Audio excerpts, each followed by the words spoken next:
right, we're recording, we're recording.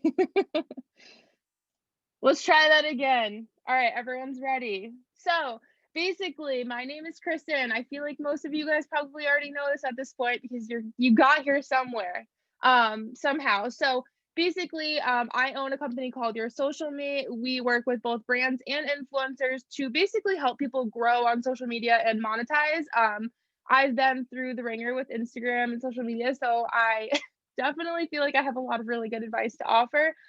So basically today, like I said, we're going to be talking about how to make your photos more eye-catching. So, like there's so many people on Instagram. How do you make your stuff stand out?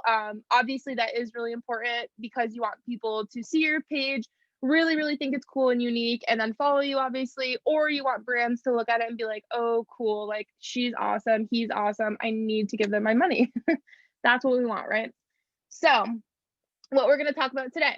We're going to talk about all things kind of photography and post production. So we'll take you kind of through the equipment basics, camera settings, locations and outfits coordination, tricks for shooting when you're actually out there shooting, what you do basically when you get back from shooting with all the photos, and then how you go through and actually edit everything. And like I said, I'm going to show you a couple of tutorials on my phone. I'm going to kind of go through the first bit of it pretty quickly because I want to put a lot of the focus on the editing tutorials because I feel like that's the most exciting part, is actually seeing it in action. So this is me. Hi. So basically I like to call myself your new biz BFF. Like that's my thing. Like I love helping other women, other guys, anyone who is kind of just trying to build their business using social media. That's like my thing. I love coaching people and getting people as excited about social media as I always am. And then honestly making it a job. It's so cool to be able to go to work every day, and you just kind of like have fun. I mean, there's totally so much behind the scenes stuff that goes on that people probably don't know about, but at the end of the day, it's a really awesome job.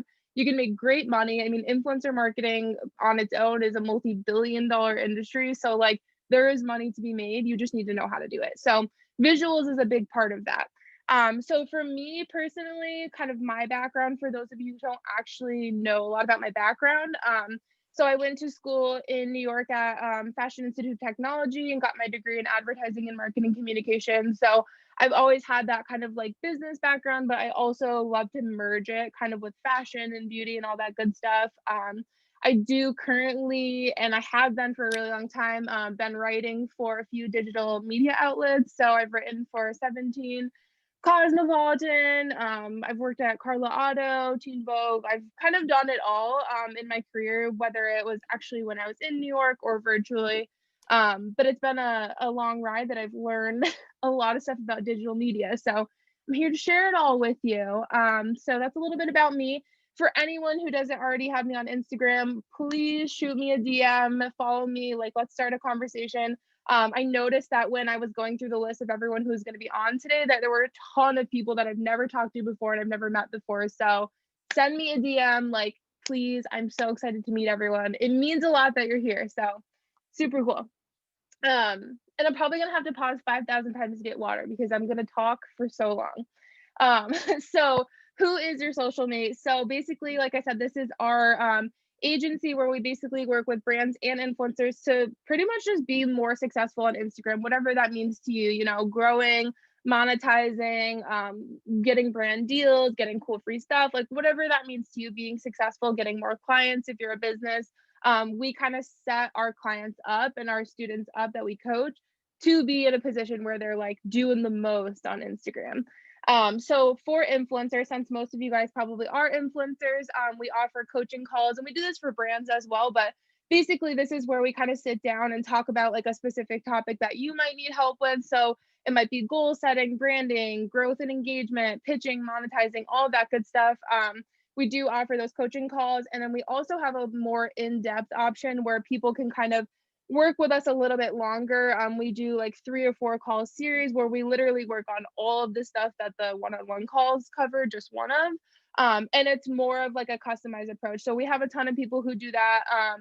And yeah, so that's kind of what we do at Soulcialmate. We also have an Instagram. Obviously, it would be crazy if we didn't. And on there, we post a ton of tips. Our girls, Sakira, Erin, Ella, they all do cool takeovers on there. So there's a lot of really valuable information. And our newsletter is, I'm not gonna lie, it's pretty awesome.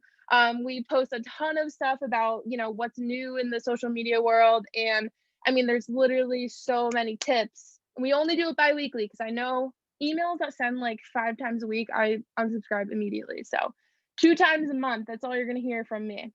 So that's enough about us. Let's get into the fun stuff. So we're going to talk first about photo equipment basics. So, I come from a photography background, so I feel like a lot of this comes easier to me. So, I actually was talking with my girls the other day, and Erin was like, you need to share equipment basics for the people who are kind of just picking up a camera. And I feel like a lot of people at this point are, because they want to get into influencing and social media. So, good call, Erin. So, we're here with a little bit of equipment basics.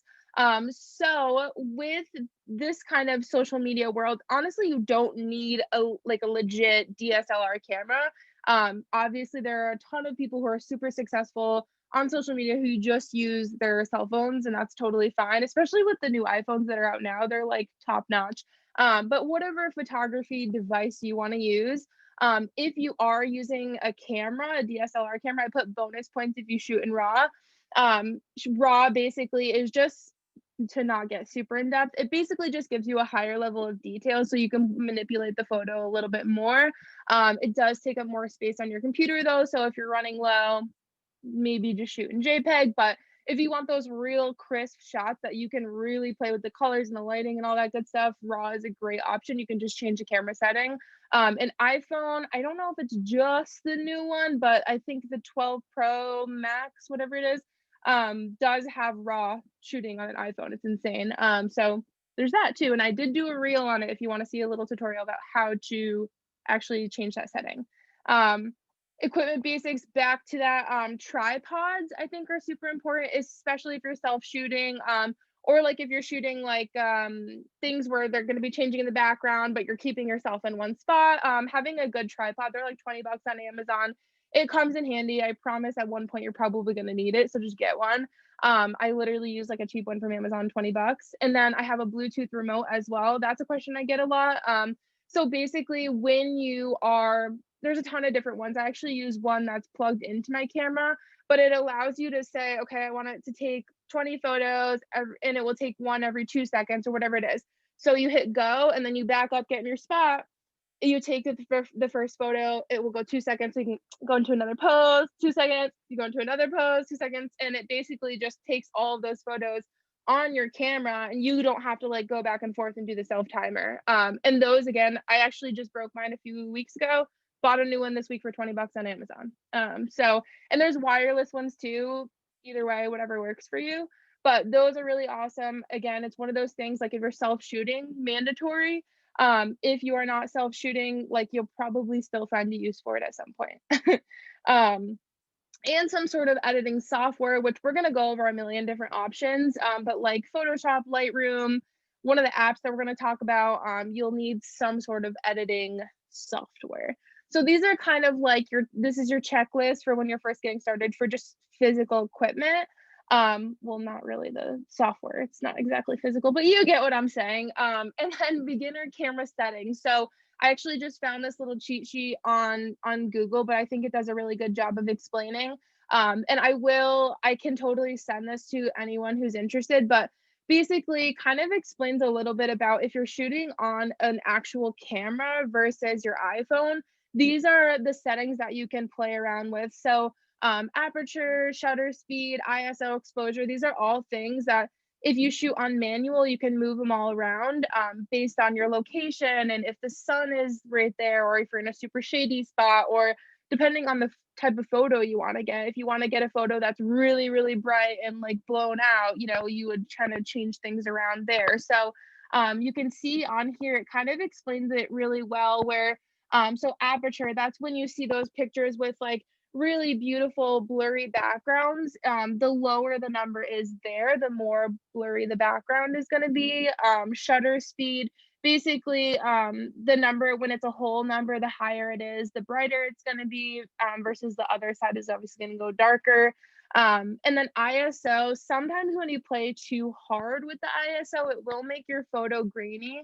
So I typically, if you're shooting outside in natural light, you really shouldn't have to play with it too much, in my opinion. But I typically like to keep my ISO on auto because I kind of trust that if I'm outside in the natural light, like it's not going to mess with me to the point where it gets blurry. But sometimes if you're in like really, really bright or really, really dark places and you move the ISO around, your photo will definitely lose a lot of the quality. So, and then exposure is just like the brightness of the actual photo. So like, if you want your photo super bright and you like that really, really bright look, you might put your number, so it's a little bit more overexposed. But this is a little cheat sheet, but honestly, if you have a DSLR camera, I just suggest you go out, get one of your friends or something, get your dog, and just go outside and play with the settings. Because once you learn how to shoot manual, I promise you it'll change your life. Shooting on auto, like there's just no sort of customization. And when you can customize it to make that photo look the way you want it to look, like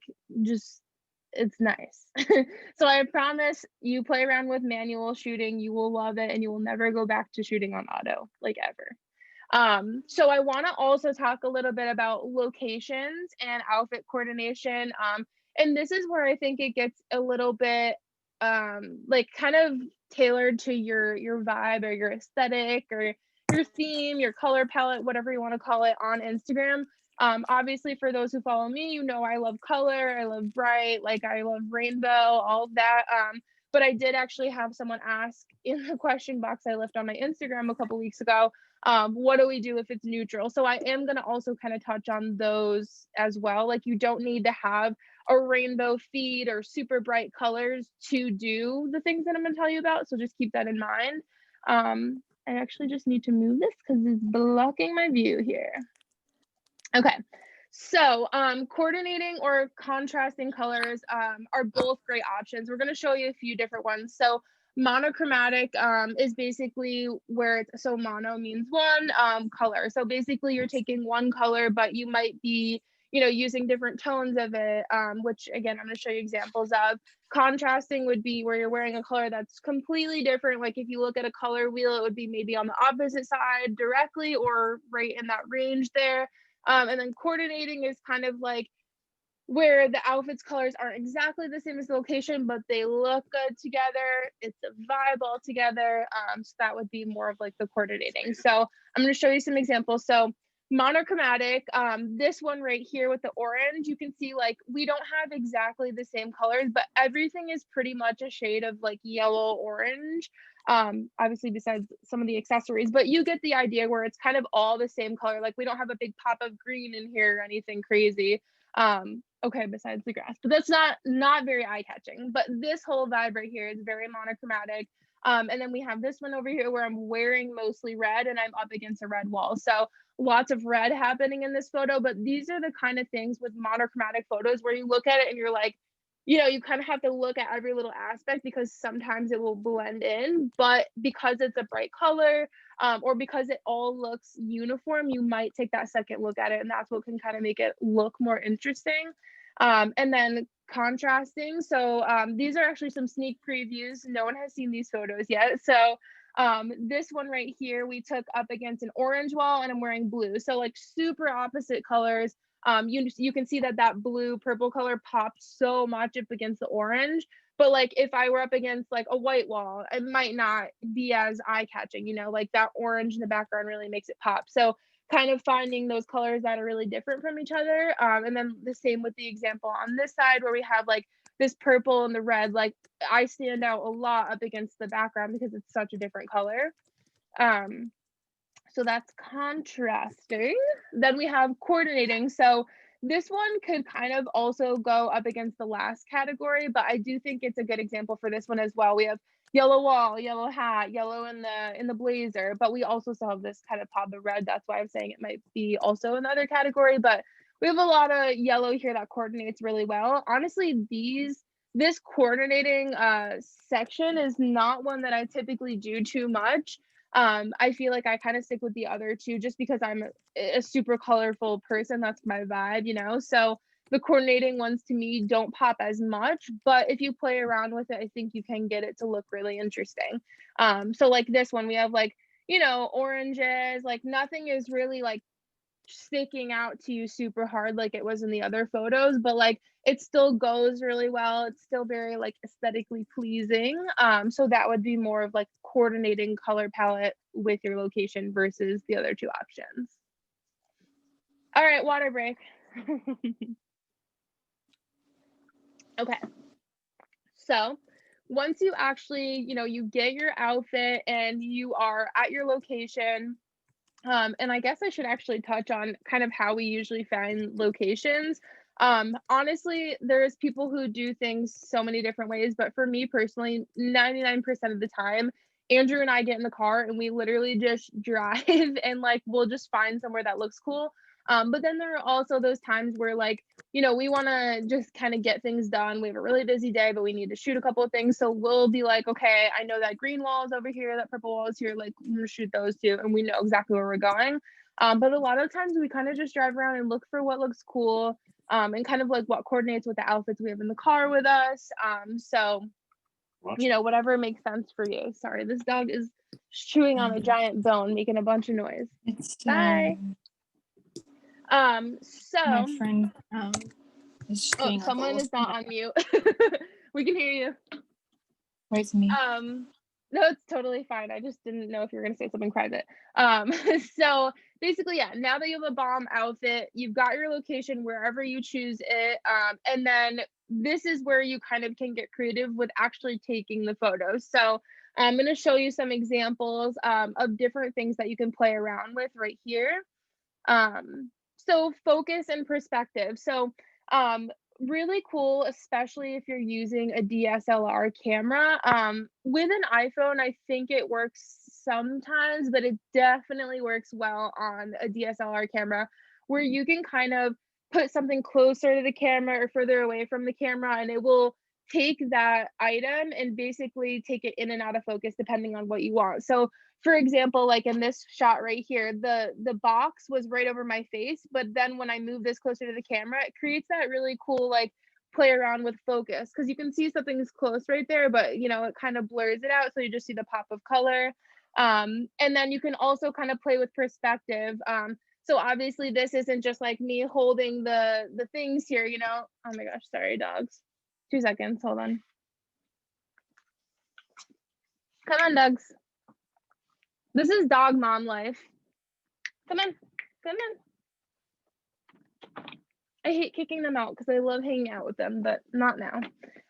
So then, yeah, perspective. Like we made this shot super interesting by flipping upside down, sticking my legs up. And even in this photo, you can see how this line right here and this line right here, it's called leading lines. This brings your eyes right to the center of the photo, which just happens to be my face. So, like we're putting me right as the main subject of that photo, but still having fun kind of playing around with focus and whatnot. So those are a couple of things that you can play around with. Funky angles, I think, is another really fun one. Instead of just like, taking the shot straight on, you can go from above, you can go from below, you can kind of do some mirror shots, you can take it from the side. Angles are definitely a really great way to make things look interesting. And I'm actually going to show you when we get onto the cell phone. I'm going to show you how you can actually change that on your phone instead of, if you were like shooting it and you're like, crap, I wish I took it from a lower angle. Like I can show you how to do that. So we'll get to that. Then we have creative posing. And I think this is something that's becoming more and more popular. Like a lot of people are doing posing videos and tutorials and things like that, because it really can totally elevate a photo, and I think this is where people have a lot of issues too, because they're like, I don't really know how to pose. I will tell you, literally, when I get in front of the camera, like I have no idea what I'm doing. I just move around, like I'm throwing my arms up. I'm like, like you just kind of have to keep moving. I think it's really helpful. Like if you have if you have a cell phone, if you're not shooting with it, whatever, put your music on and just like have fun with it. Make sure you're shooting either, by yourself or with someone you're comfortable with. And you can, just play around with it, move different ways and try different things. And you'll be able to kind of look at your photos after and say, okay, this pose really looks good. I'm going to try that again. Like, I like the way I look in that. I like the way that kind of makes the photo look cool, and you can play around with it that way. So like in this photo right here, like I don't know what this like flamingo leg thing was, but it just happened, and like I looked at the photo after and I was like, it looks really cool, we're gonna post it. And then we have something like this where this was actually not planned at all. Like this photo, I was bending down and I was actually falling backwards, and Andrew happened to snap it right there. And I was like, that's an awesome photo. So again, you play around with it, just move, have fun with it. You're gonna have 90% of photos that you look crazy in, but you will have those 10% of photos where you're like, okay, I can use these, I can edit them, you know, and with a filter on them, they might look way cooler than they do on a camera. So I definitely suggest playing around with posing. And again, so many people right now are making fun posing videos. Like, try them in the mirror. You know, just go somewhere by yourself and try them and see what you can do, and you'll end up finding things that you're like, okay, next shoot, I'm gonna remember to do this. And then fun props. So you guys are also getting a sneak peek of this photo. So fun props. I find that this works really well for sponsored posts specifically. Like if you're working with a brand, so obviously, like, you know, you can see the products right here. When you're working with brands, it's really nice to kind of play around with the props a little bit more rather than just kind of like holding the product. Especially when brands are dishing out good money, you know, like it is nice for them to get these really cool creative shots, because then there's a bigger chance that they're going to want to use them in their advertisements or on their social media. And a lot of times you can charge them to for them, you know, using it in an advertisement or whatever it is, if that's not already in your contract. So, you know, when working with brands, I definitely suggest like go above and beyond, obviously. So for example, like this one right here, it was like, I can't remember exactly what the smell of it was, but it was a really, really nice, like sweet smell. And I was thinking in my head, oh, this is like good enough to eat. And then that's where I thought of, okay, what if we put this on an ice cream cone? Like, let's pretend it's ice cream, you know? Like, so if you can kind of look at a product and like dissect what's cool about it, what does it smell like? What does it make you feel like? Where does it take you to? Like, think about all those things and then how you can creatively put that into a visual. Like for example, this one, I haven't posted it yet. But basically it's a collaboration with Suave. It's this whole new line where it's clean beauty and it's all like about natural and like coconuts and papayas and all this. So I was like, all right, I'm going to the grocery store. I'm cutting up some papayas. I'm cutting up some coconuts. Like, and you know, we kind of made a whole vibe out of it. And we actually ended up using PixArt for these little palm leaves in the back, which I can show you at the end when we get into tutorials how I play around with PixArt too. This was actually also a PixArt edit. The wall was just plain white to begin with. So fun props, great way to make a photo more interesting. And my favorite, I feel like if you follow me on Instagram, you know this is my favorite way to make a photo more interesting, is literally just movement. Like I said, you're moving around, you're having a blast, like do your thing, dance. I promise there will be good photos in there. But if you're wearing like something that can twirl in it, and I promise you it'll look so good in the photo, and you'll be like, oh my gosh, this belongs in a magazine. Because I feel like every time I take a twirling photo, I'm like sick. Like, how did you capture that? Perfect timing, amazing.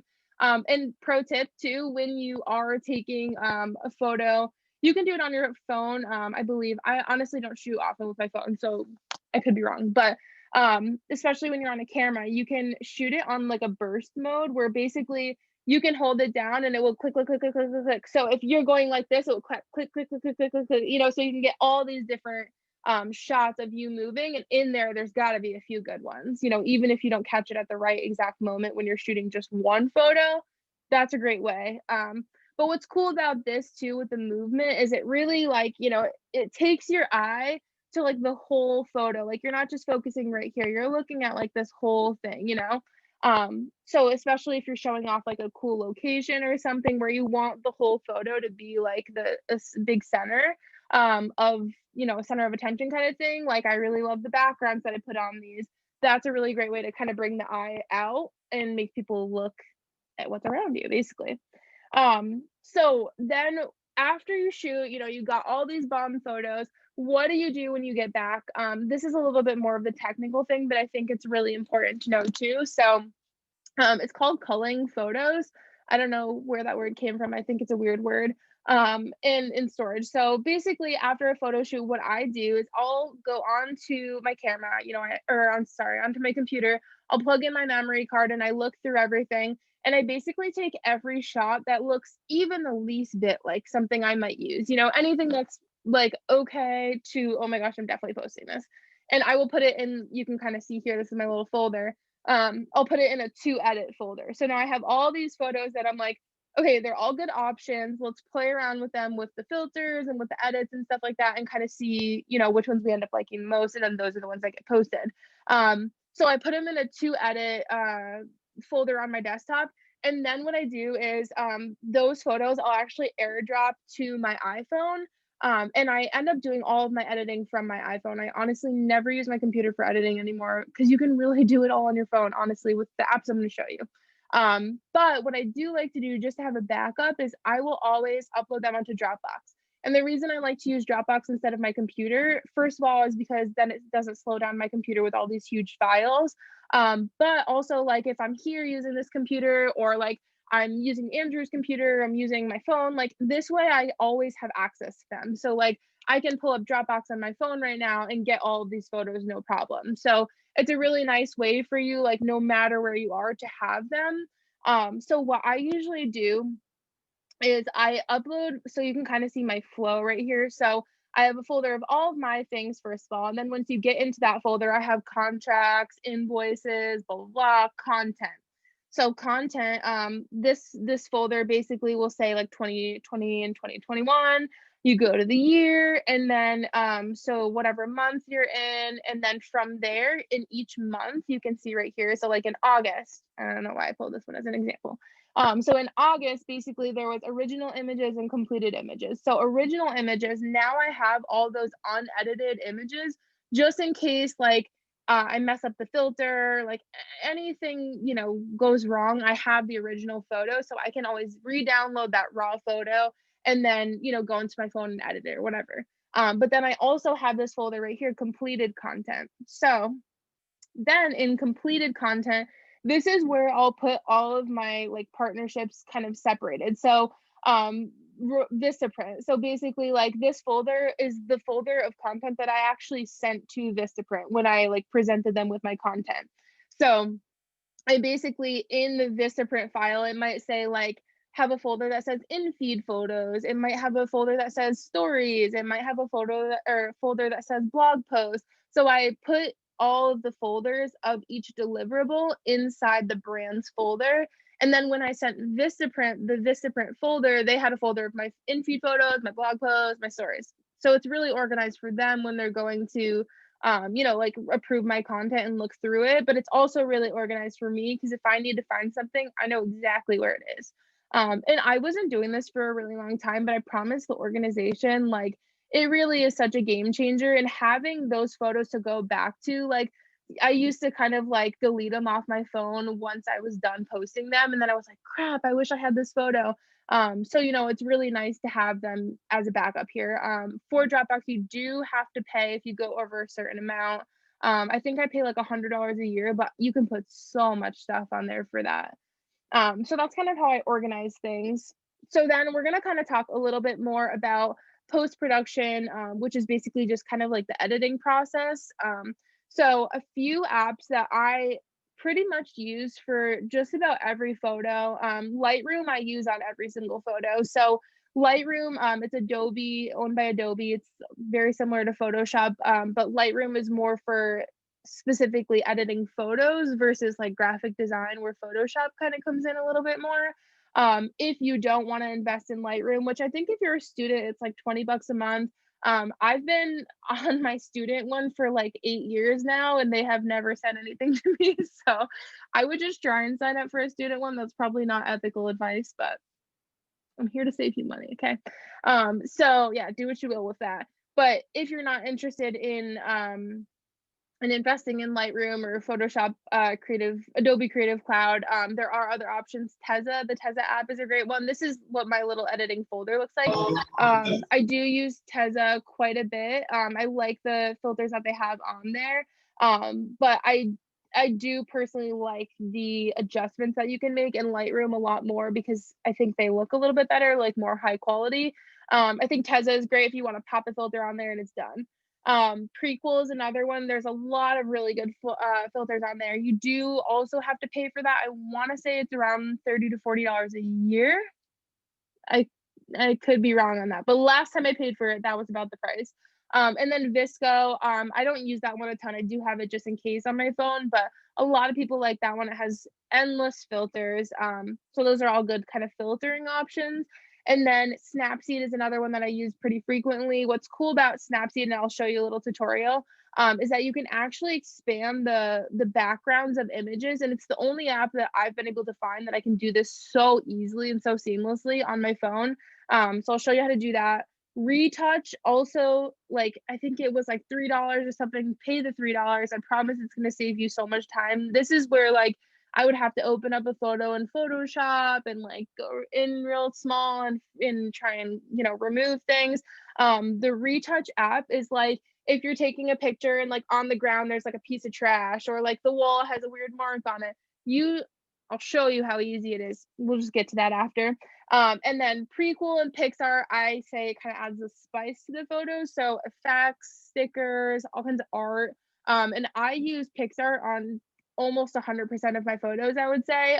Honestly, the ones that I don't use Pixar, I probably use Prequel. So those two are both game changers for me.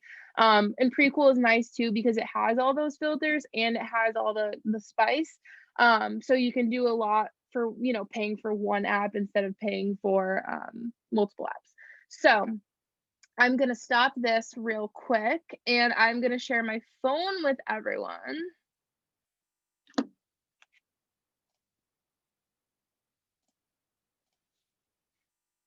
And then I can show you a couple little tutorials. Okay, can everyone see it? Cool. Okay, so this is what my phone looks like. So I'm gonna show you a couple little editing tutorials real quick just to show you kind of my process. So we'll open Lightroom first. Oops, I was just editing a photo there. So basically like what I do is I upload all of my photos into here. So like this is another sneak preview. You guys get to see a lot of sneak previews tonight. So this photo is what it looks like right out of my camera. It has no filters on or anything. So what I use on Lightroom is a preset. A lot of people probably know what presets are at this point. They're literally filters. It's just a different name for them that Lightroom uses. But a lot of influencers sell theirs. You can make your own. You can manipulate the photo a million different ways and then, you know, save it as a preset. I've actually been using Rosemary Retro, I think her handle is. I've had her preset for maybe almost 2 years now, but I've changed it so much at this point that what I usually do is so this is like an edited version. You can just go up to that little three dots up on the top, hit copy settings. Okay. And then if you go back to this photo, you can literally just paste it right on. So like if you do it to one photo, you can go select the other ones, hit paste, and it will paste the exact same settings. So as long as they're shot like in the same location, same lighting, it should really look exactly the same. You might need to tweak them a tiny, tiny bit. Like, you know, maybe I want to make this one like a little bit brighter. Okay, great. You know, like you can make those little changes. But basically with presets, typically the way that they work. So like this might be, this was a preset I bought a really long time ago. You can go here, hit copy settings, and then you can go paste it on your photos. So if you buy a preset from an influencer, most of the time that's what it will look like. So then like I'll show you another example. Let's see. So this was one that we had already edited. So I'm gonna go copy, okay, paste it right here. And so you'll notice, see how the top is different? Like that one looks more purple to match the skirt and that one looks teal. So basically what I did to this photo, you can hit select, and what did I say? Selective. You hit this plus up on top, hit this guy right here. Oops. Ah. And then you can basically paint over. So say I'm like, okay, I want this to match the skirt more. So you can paint over this if you can hit this erase button if you get it like onto the orange or whatever. And then you can go ahead and change any of these settings here and it manipulates just what you selected. So say I want this to match the skirt more. Okay, I'm gonna like play around with this a little bit. Let's make it more purple. And like, you know, so that's pretty close. I could always go and like turn that down and now it looks pretty similar to the skirt. So, you know, you can make those changes really easily and then you just hit the check and boom, it's done. Another trick I was going to show you also, Let's show you with this photo. Oh, see, I was gonna put the filter on it for you. So let's pop that on, paste settings. I mean, it's really that quick and easy once you have your, settings down. So you can go to geometry, and I feel like this is a section that no one really ever touches. But say I was like, oh damn, I really wish I like shot this at a lower angle so that my leg looked like super, super long and cool. So I could hit geometry, and then you can hit vertical. Look at how long, like, I mean, that's obnoxious, but like I could just go down like that, and ready, you can see the before and after. Before, it made that leg look a little bit longer. And I mean, that's with the click of, two buttons. So then you'll see up on these corners, like, oh, I don't think you can see my mouse. Up on that top right corner where it's like gray, sometimes when you use that geometry tool, you'll just have to move it in a little bit, and you can play around with it. Now it's nice and purple everywhere. So that is basically the geometry feature, and it's super cool. I like that one a lot. Then I will also show you, let's go to Snapseed. So I use this app a lot, like mostly for that expand tool, because I think the other apps that I use pretty much do the rest. So we're gonna go open from device, albums. Okay, so it's really, really good when you're using Snapseed to expand the background with a photo that has a really simple background. So like this one was taken up against a backdrop. It's going to be so easy. When you have a really complicated background, it's going to be a little bit harder because basically the app has to like copy the side and paste it. So like if it's something that when it's copied and pasted like that is not going to work out, then it just doesn't work out. And like I said, this isn't going to work on every photo, but anything with a simple background, like if it's a simple brick background, it's going to work really well. And I do find, hello, that's my face. I do find that I do this quite a bit. Like if it's a brick background where I'm like, oh, Andrew shot it too close and I have to zoom it out a little bit more because when it crops into a square, I don't want it to cut anything off. I will use this app quite a bit. So you go to tools, expand, and then you can literally like just move these things right here, and like see that made the photo. We Oh, can't see it. For some reason, it's I like was gonna frozen. say, hold on, let's try it again.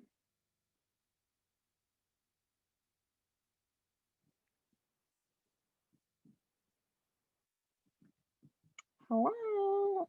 Okay, let's try that again. Can you see it now? Yeah, there you go.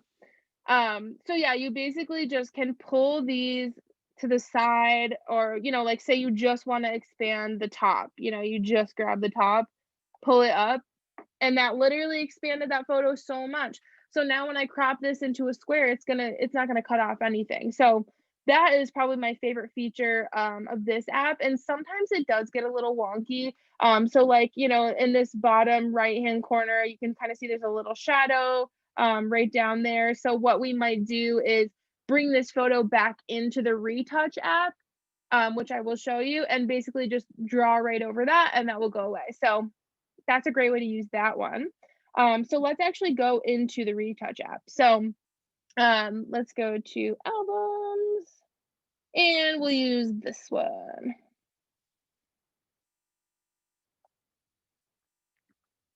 Slowly loading. Yeah, I want to say I paid under $5 for this app. Well worth it though. I use it a lot.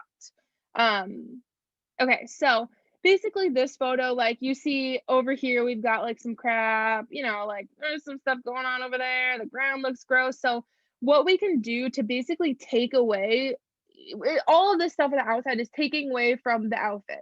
So if that's my main thing, like I want to take all of that stuff away so people aren't distracted by all the stuff. They're looking right at the outfit. So there's so many things ways that you can do it, but this is the easiest. You hit quick repair on the bottom. We'll zoom right in. You just color right over that, gone. Like, is that blowing anyone else's mind? Because look at that, it's just gone. I love this app. Every time I do it, I'm just like, how is it doing this? So some parts might be a little weird. Like this might get a little weird. Let's see what it looks like. So okay, it made it a little bit crooked. Do we care? I don't know. I think it looks fine. You can. Oh, lost an AirPod.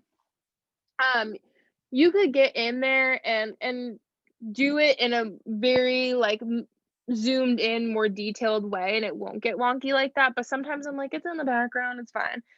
You know, all right, let's get rid of these leaves on the ground. It's looking pretty dirty down there. You can zoom in as much as you want and basically just kind of play around with it. And then when you zoom out, like, you know, look at that before and after. It really does stop from distracting, you know. So that is the Retouch app, and they also have the option of this clone stamp. So what this is really good for, this isn't a great photo to show you, but if you've ever seen where basically it will take one part and paste it somewhere else. So say, I'm trying to think of a good example. Like if you wanted to continue a line, like say like a sidewalk line or something, you wanted to continue it a little further down, you could copy that and then you just slowly paste it right through, which is something you do mostly on Photoshop. This is, again, one of the only apps I've found that does it and does it well. So Retouch, I would say, is basically like the cheap version of Photoshop for your phone. But it does a really good job. Like, I don't want to say cheap and make it sound like it's not good, because it is good. So then I'm also going to show you Prequel. And this is an app I actually just recently started using, but I love it so much. So this is what the app looks like. We're going to get in here. We're going to go to, where is our video or our picture here? Hold, please. Lost the pic. Oh no, here we go. All right, let me get me sharing again.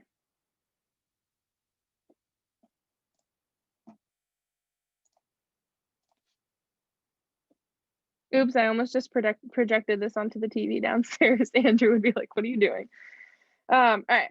So basically, we're going to open up this photo. So this photo, slowly loading, I took for my birthday, and I was basically like, you know, it's funny that you can literally see all of this stuff. Oops. Up here where, oh my gosh, you're on Do Not Disturb. Why are you bothering me?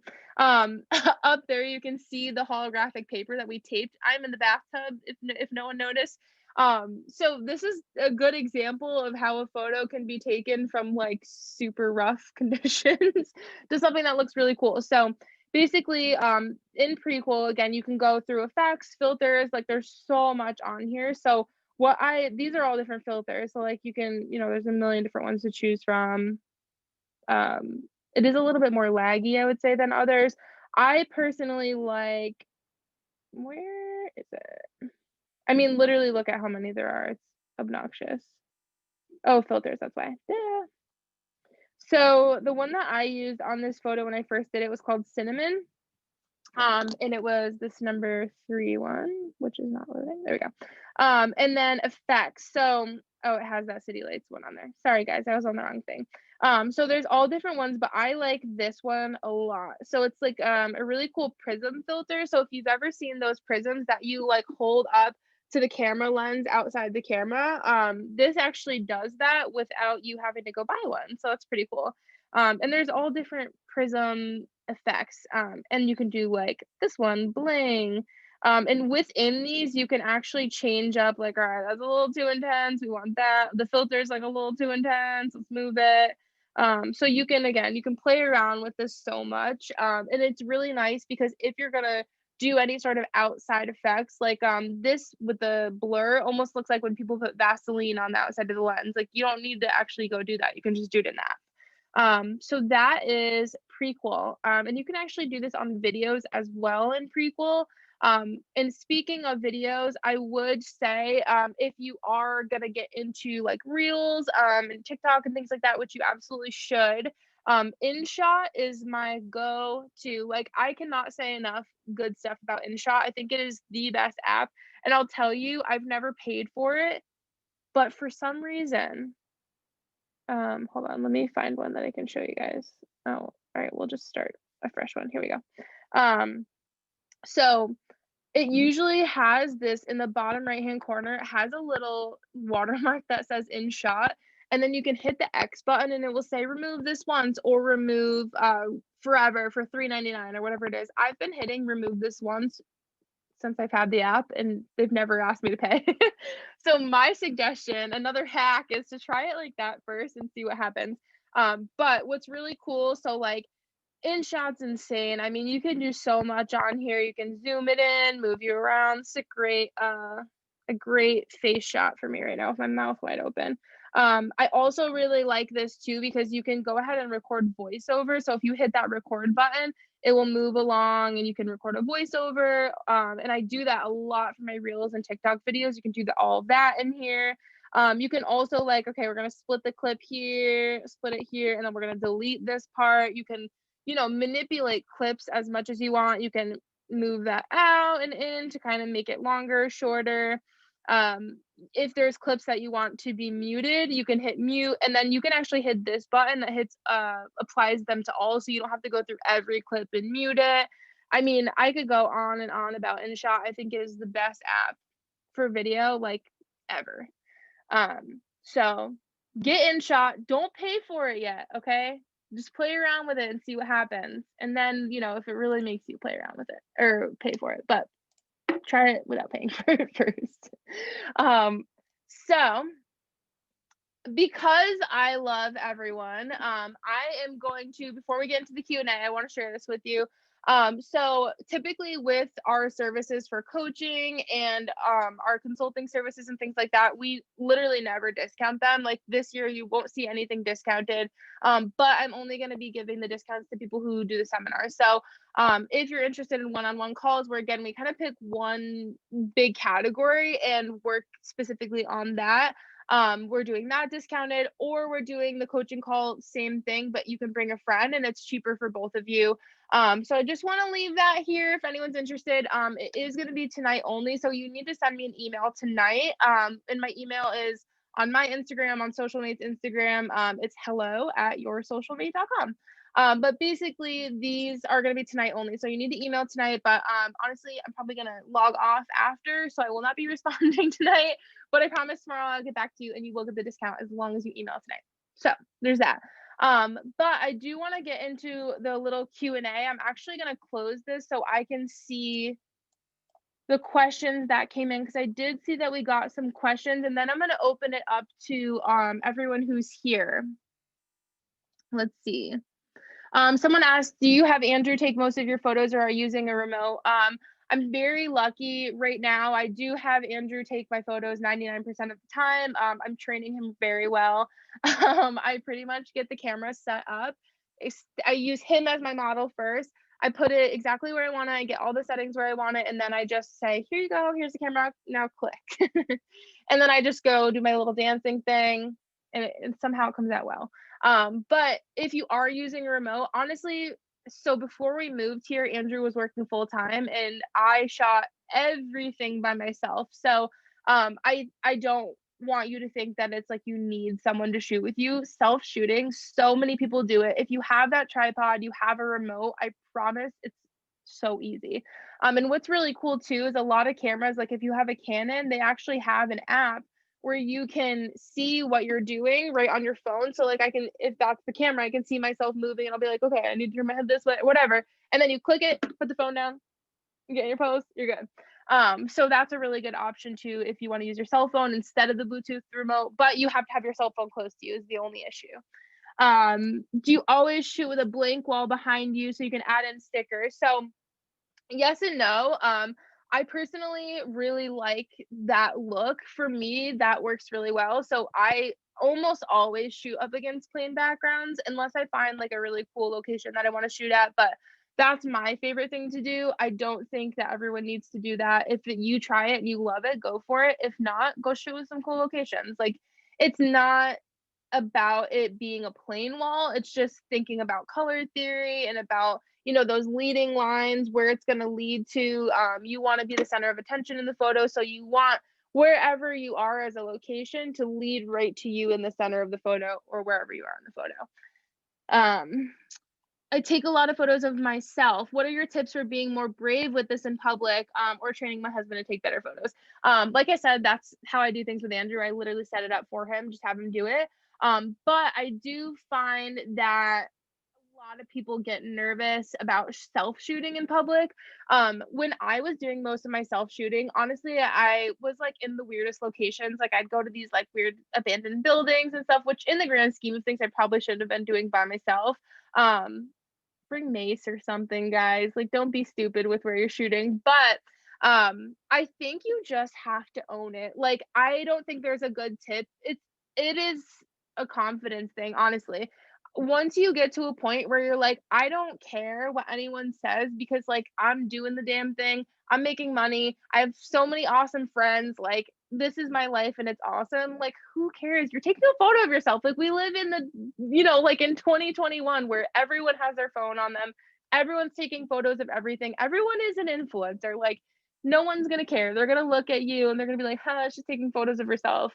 Okay, and then what? Like that's the end of the conversation. So I just say you just do it and who cares? Like if anyone has anything negative to say, what do you need them for? We're done. So that's my tip there. What camera and lenses do I use for photos? So I personally use a Canon 5D Mark IV. I have the Mark III as well. I think it's just as good. If you are going to be doing a lot of video with it, get the Mark IV. Do not get the Mark III because it's not great with video. But if you're looking for a starter camera, I used a Canon Rebel for like ever until I got a nice camera. And the reason I have like a very professional camera is because this is also my full-time job. Like I think if this is your side hustle, I don't expect you to be dropping $5,000 on a camera and a lens. Like, use your phone, get comfortable with that, get a starter camera. Like I said, that Rebel is probably under $1,000 with a few lenses and batteries and all of that in it. And that's a great camera to start with. For lenses, my favorite lens and what I've been shooting with 99% of the time since I got it, it's a 20 millimeter 1.4. So that 1.4 means that it's going to get really blurry in the background, which I love that look because it makes the photo look a lot more professional. So that's the 1.4 part of it. And then the 20 millimeter means it's zoomed out. So like I could be standing this close to someone and it looks like I'm this close to someone. So it's funny, a lot of times when I'm shooting with someone, they're like, whoa, you're really close. I'm like, I swear it doesn't look like that when I'm like on my camera. So I think a 20 millimeter is great if you want that wide angle kind of look, which I really love. So like usually I'll have Andrew just bend down so he's almost like kneeling. And then get it from a little bit of a like a down or an upward angle. So I'm kind of above him, and that elongates the legs and brings your eyes right up to you as the center of attention in the photo. So 20 millimeter is my favorite. I also really like a 50 millimeter 1.4. That's a little bit of a pricier lens. Great for really nice like detail shots, especially if you are a small business owner. That's a great thing to use, like to take really cool product shots. The detail is beautiful, but the issue with that for shooting outfits and things like that is it's because it's a 50 millimeter, it's way zoomed in. So if I'm right here, it looks like I'm right here.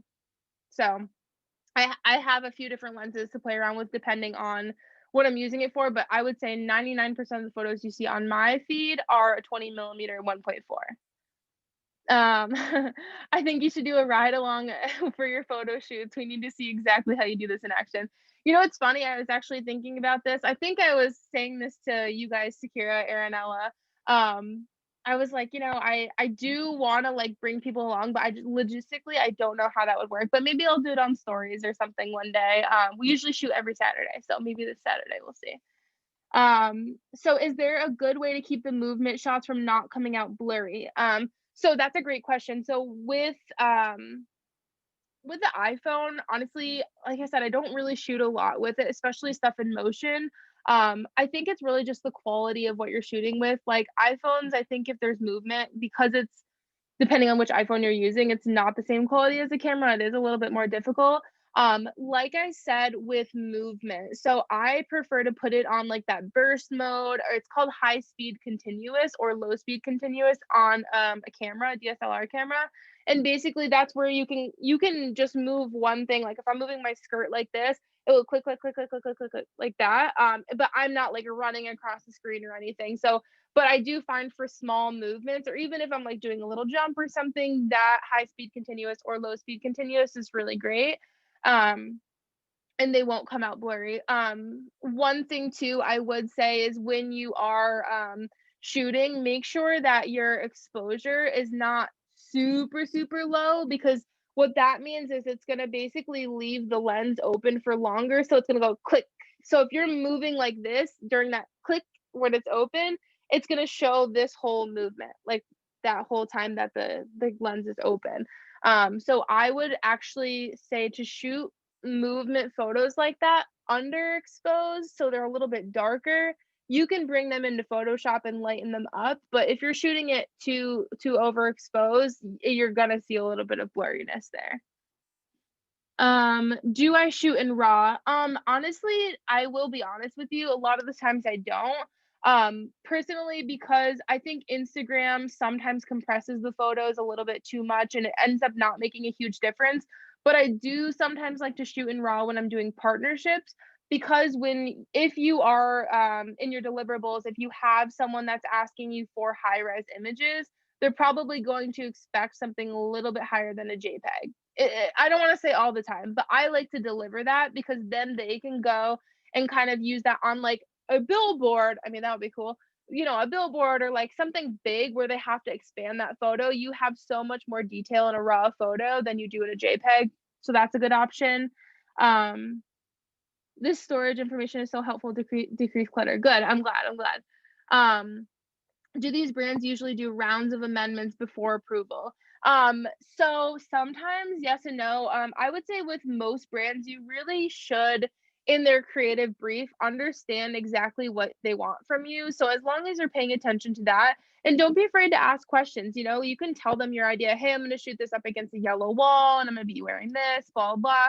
And if they're like, we hate yellow, let's do something different. Like, that's a great thing to know in advance. So if you can kind of pre-plan that and give the brands those ideas, I think it saves you a lot of frustration. I will say I've worked with a couple of brands before where I've had to reshoot things once, twice, and I will never work with them again, because it's really frustrating to have to like go out, get the content, you get all dressed up, do your hair and makeup, do all the editing, blah, blah, and they say they don't like it. I like to get all that information ahead of time so I don't have to go through that headache, because I promise it sucks. You don't want to do it. What button did you press to paste the preset? So in that top right corner on Lightroom, you can hit copy, and then you hit the top right corner again. It's 3 little dots, and you just hit paste settings. So one says copy, one says paste. How do you find a preset that fits your branding? Honestly, this is a tough question. I think it's a trial and error kind of thing. And I feel like a lot of people kind of have like identity crises with this. Because for me, like, I love color, like I love bright, like I know that's my vibe. But before I found that out, I was playing around with everything. I did like these vintage filters. I used like ones that were super blown out. And I kind of just played around with it and was like, like I like this, but it's just not really doing it for me. Like I didn't feel settled on it. Now I know exactly what my vibe is. And I talked to a lot of my clients about this with branding and things like that. Like, if you can figure out exactly who you are as a brand, as an influencer, you should be able to kind of figure out easily what your preset is going to look like. I know that's kind of a vague answer, but I hope it makes sense. There's a piece setting. Oh yes, thank you, Ella. Did you find that the retouch app is better than the PixArt retouch? To be honest, I didn't even know PixArt had retouch. I strictly use PixArt to add like stickers and things like that. I don't know how I found out about the retouch app, but I feel like once I started using it, I was so sold. Like, you could not do a better job on the phone, in my opinion. So I haven't tried it, so I can't really say. And then same with Photoshop Express. Honestly, I haven't used Photoshop Express. I still can't speak to that. But like, I love the retouch app. I think it's so good, and it's super cheap too. Splice, I haven't heard of that. For the coaching calls, how many are included in the 77? So basically, Ella, I love you, Ella. You're in here answering my questions for me. This is great. So the coaching calls, yes, it's one call. So we literally, like, the amount of information that I shove into 60 minutes is alarming. I actually sometimes feel bad. I'm like, do you need a minute to process all of that? Because I just spat out a lot of stuff, which is probably how all of you are feeling right now. So it is one call, but I promise you will be left with so much information. Can you explain how you make the stickers on Pixar, the background of the photo, without covering it? Oh my goodness, I didn't even show you guys Pixar. Do you want me to show you very quickly? All right, let's do that. How did I not show you Pixar? That's like the best one. Okay, so, oops, we're gonna do that. I have my ring light in front of me and I swear, like, do my eyes look watery right now? I feel like I'm like so bright. All right, so let me show you one quick with Pixar. So here we go. Pixar is my jam, you guys. Like, if you follow me, you know this. You already know. So let's see. We'll just play around with this guy here. So basically on the bottom, oh yeah, there is a little retouch there. I've always ignored it. That's funny. So sticker, basically I have a ton of stickers that I've saved. Like if I'm going through and looking for something new, if anything catches my eye, you can actually just like, all right, so you can like hover over it, drag your finger down to save, and once you like move your finger up, it will save it. And when you save it, it goes here, collections. So these are all the ones that I have saved, and I've been collecting for a very long time. Everyone's always like, "Where'd you find the sticker?" I'm like, "I don't know. I found it 6 months ago." I have a few reels on all the search terms that I use, so you can check those out. But honestly, anytime something catches your eye, just save it. You could use it at a different time. So with that photo, let's say we wanna, I don't know, put this guy in the background. Not a great example. This is not gonna look cute, but just go with it. Okay, so I really picked the wrong sticker. It's gonna look bad. Okay, so whatever. You put the sticker on wherever you want it. So what I usually like to do is turn down the opacity a little bit so I can still see what's going on behind. And so basically the question was, how do you make it so it's like only behind you? There's a few different ways you can do it. If you hit this erase button all the way up at the top, did you guys see where I hit it? Oh, this one right here. So I hit that, and then you can hit background. I mean, actually, that one did a pretty good job. And that was one click. So then what I would usually do is like zoom in. Okay, see how there's like a little bit of yellow on the arm there? We might want to move that around.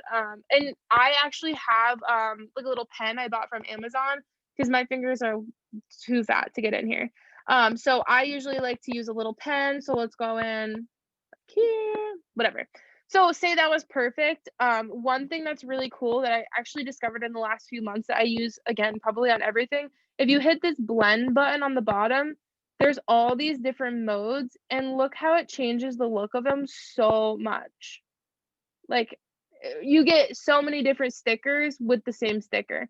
So like say we'll stick with the regular one. Another thing I like to do a lot is if you hit adjust down there and then hit hue, like we have any color rainbow you want. Look at that. Oh, it looks so terrible. I'm sorry. This is such an ugly edit. Okay, let's go with that. It's kind of okay. And then you just hit apply and it's done. Like super easy. And that's pretty much all I use PixArt for, I would say. So yeah, guys, that's PixArt. Sorry I didn't show you that earlier. I don't know how I forgot about PixArt. Let's see. Which preset is best for skin tone? Again, I think you have to play around with it, try a bunch of different ones, see how they work for you, see what you like, and you'll find something that, you know, works well for you. Someone said, do you ever use Pixar to adjust the entirety of the background? Sometimes my background just sucks and I'd like to use Pixar to help. So yes, when I do this, so I do this a lot when I'm just shooting up against a white wall. So obviously here in Charlotte, we have a lot of different colored walls, but we don't have every color wall. So like if I need like a very specific pink, I need to make that pink. So what I'll do is I'll shoot it up against a white wall. I'll take it into PixArt, and if you type in Pantone and then whatever color, like Pantone pink, it will show you the Pantone swatches for like a million different pinks. You pick the right one. And then I will like expand it so it's over the entire photo, so it covers the whole background. do that erase background thing so that it just cuts me out. And then that's where you go in with the blend mode, because that blend mode will make a very big difference from making it look like you just pasted a Pantone thing in your background to making it look like it is actually the wall. Because if you use, I think it's the first blend mode, multiply maybe, that will basically still show like the brick through it or whatever the wall is, and you will definitely get a more realistic look. So I would suggest using that blend tool to try and get it to look really realistic. Yeah, presets, there's a ton of them on Etsy. Etsy is actually really, really cheap too. I've never used 123 presets, but I can speak to Etsy. It is very inexpensive. But I do think that the sample photos they show you sometimes aren't the most accurate. So do what you will with that. All right, so does anyone have any questions? If you wanna, I think there's like a raise your hand thing. So if anyone, just so everyone doesn't talk at the same time, if anyone has any questions, let me know. I feel like I threw so much at you guys. Is anyone overwhelmed?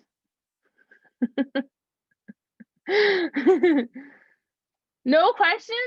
Did I answer every single question? Huh.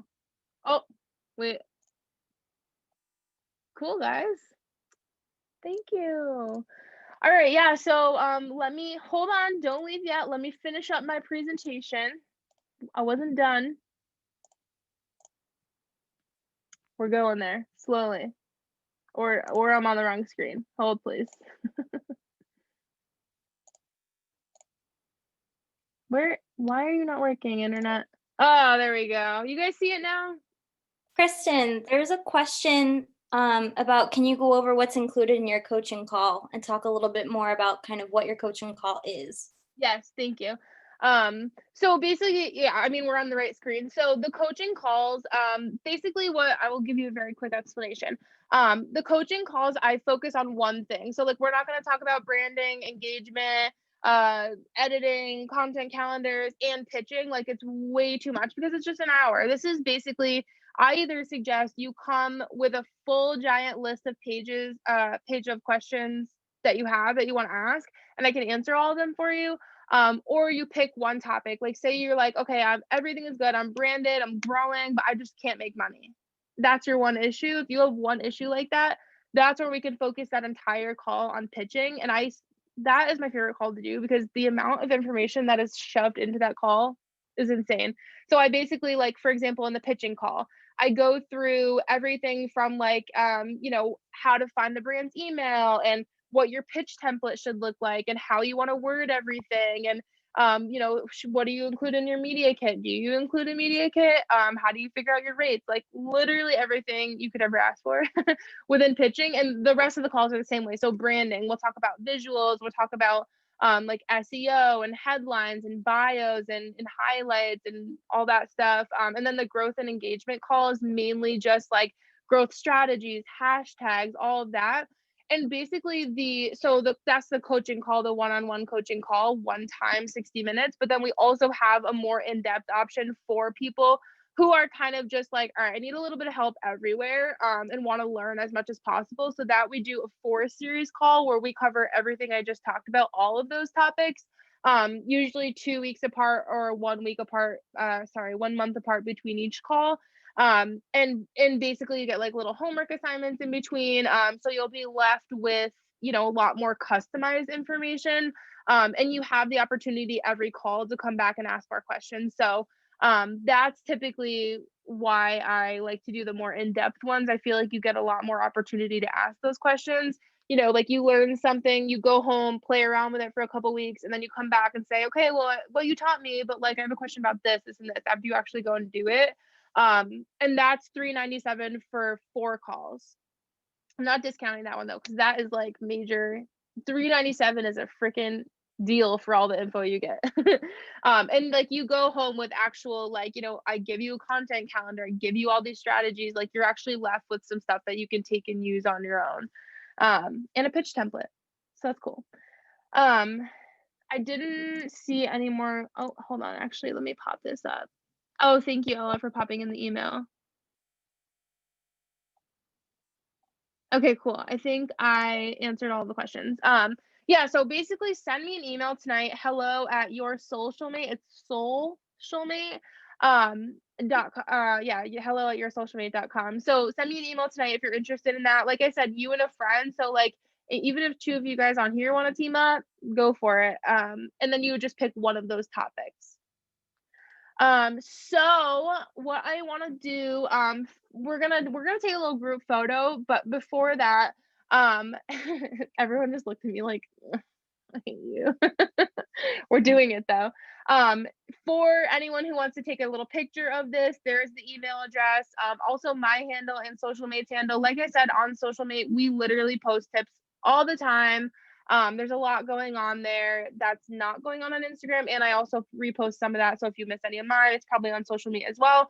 And go onto the website, sign up for the newsletter. Like I said, it is a bomb newsletter. You only get it 2 times a month. I'm not annoying. I'm here to help you, not annoy you. So that's that. Pretty much, guys. Okay, so ready? Now we are going to take a group photo. So anyone who wants to pop their camera on, that would be cool. But you don't have to. You don't have to. All right. Oh yes! What's up, everyone? You're all real people. It's crazy. Now I have so many more eyes staring at me. Okay, ready? 1, 2. Yes, guys, I love that. That's amazing. All right, well, thank you so much to everyone. I really appreciate it. Like I said, I want to do this monthly. So if anyone has any specific ideas or things that they want to learn about, send me a DM. Also, if we've never talked, please send me a DM. Like, I am here. I'm your friend. Like, I am just a normal person. I want to hang out with everyone. I want to like, you know what's going on in your life. So send me a DM. Thank you guys so much, and I'll see you at the next one. Yay! All right, guys, and this will be recorded. So watch my Instagram stories tomorrow. I'll share with you how you can go get it, and that's pretty much it. So all right, now I'll see you guys later. Bye. Bye. Thank you.